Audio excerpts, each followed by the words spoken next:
there are things that go on now that Ari is 4, and he'll say something, or there's a trigger that happens, and I hadn't gotten much sleep the night before, and so I'll react. But then I remember, I'm like, oh no, this is like how my bua would react, or how my dad would react, and I'm like, nope, not going to do that. But it takes me a quick moment to then regulate and then go into a space of loving kindness. Sometimes not so much, but it's a work in progress. Yep. But I think, it's the awareness piece. So for you, how was that transition in the realness of life, of saying, okay, I'm not going to do this, but then we have this patterning that we have? Yeah. So one time we were at a hotel, and Avery my oldest, was acting up and not listening. And like you said, I was stressed out, and there was a bunch of other things going on, and I had the baby in my arms, and I grabbed his foot and pulled him toward the end of the bed. And Jan was standing near me, and he said, we're never going to do that again. And it was that moment for me of, you have a choice to be your father or to be you. What are you going to choose? And my father didn't know any different. So I don't blame him for what he did and how he did and raised us. But there were boundaries that I was never going to be okay with. And this is something that has blended into some of our relationship coaching as well, because we have non-negotiables, every one of us. And we don't always talk about them. And we don't always get really clear inside of ourselves. Like, cheating for me isn't a non-negotiable. I'll tell you why in a moment.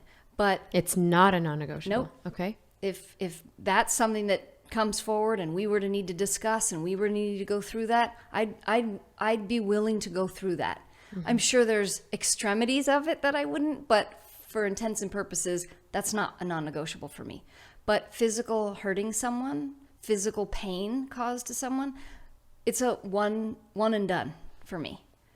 And for me, it was very clear for Jan and I early on in our relationship, here's what a non-negotiable really is.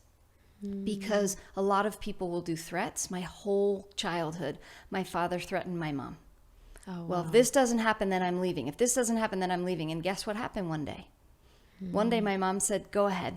And she ended up leaving my father, and they got divorced, and that was the end. Wow. Because so many years of someone saying, I'm trying to love you, and you're not letting me in and letting me love you in this way. And the threat doesn't make me feel like there's a place for us to work. The threat makes me feel like you are done and I don't matter. And so I never wanted that. I didn't want to have that. So that meant to me, my interpretation of that was, well, I better get really crystal clear. What are my non-negotiables so that Jan and I were on the same page about it, so that there was never a line to cross. Now, here's what's true. Jan is so gentle, so kind. To get him to stir to anger is really challenging.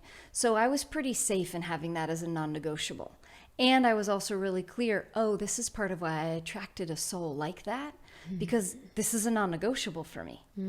Now, the flip side of what I was saying, part of why I think it was infidelity isn't for me, Right. is because before we got married, I cheated, and because my father cheated. Wow. So I saw the repercussions of cheating and the possibility of being able to heal through that. And so for me, it was like, if he hadn't given me another choice, if that had been a non-negotiable for me or for him, we wouldn't be here today. And I would have missed out on something so amazing, being loved and adored by my husband.